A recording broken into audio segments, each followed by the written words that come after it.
நம்ம Ashwin sweets and snacks export பண்றதுக்கு 7373041434 மற்றும் www.ashwinsweets.com கான்டாக்ட் பண்ணுங்க.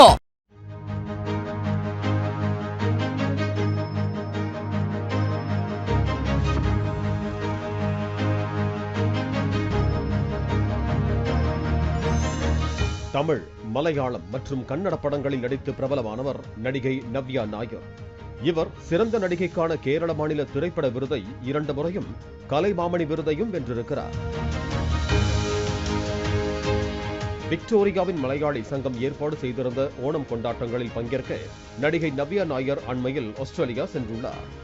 அப்போது ஆஸ்திரேலியாவின் மெல்பர்ன் விமான நிலையத்தில் அவர் இறங்கிய போது தலையில் மல்லிகைப்பூ அணிந்திருந்ததாக அவருக்கு 1,14,000 ரூபாய் அபராதமாக விதிக்கப்பட்டுள்ளது.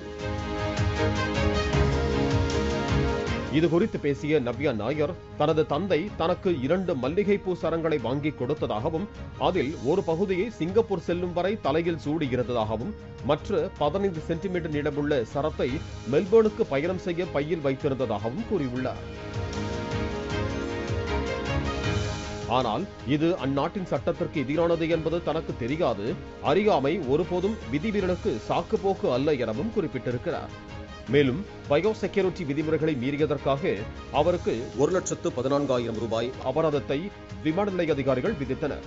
இதனை செலுத்த 28 நாட்கள் கால அவகாசம் கொடுக்கப்பட்டுள்ளதாகவும் அவர் தெரிவித்துள்ளார். ஆனால் இந்த மோசமான சம்பவம் அவரது ஓணம் பண்டிகை கொண்டாட்டத்தை பாதிக்கவில்லை. தனது இன்ஸ்டா பக்கத்தில் தலையில் மல்லிகைப்பூ சூடியிருந்த ரீல்ஸ் வீடியோவை நடிகை நவ்யா நாயர் பகிர்ந்து ஓணம் வாழ்த்துக்களை தெரிவித்திருக்கிறார். நம்ம Ashwin sweets and snacks export பண்றதுக்கு 7373041434 மற்றும் www.ashwinsweets.com கான்டாக்ட் பண்ணுங்க. பிளே ஸ்டோர் மற்றும் ஆப் ஸ்டோரில் இருந்து பாலிமர் செயலியை QR கோடு மூலம் பதிவிறக்கம் செய்யுங்கள். செய்திகளை உடனுக்குடன் பெறுங்கள்.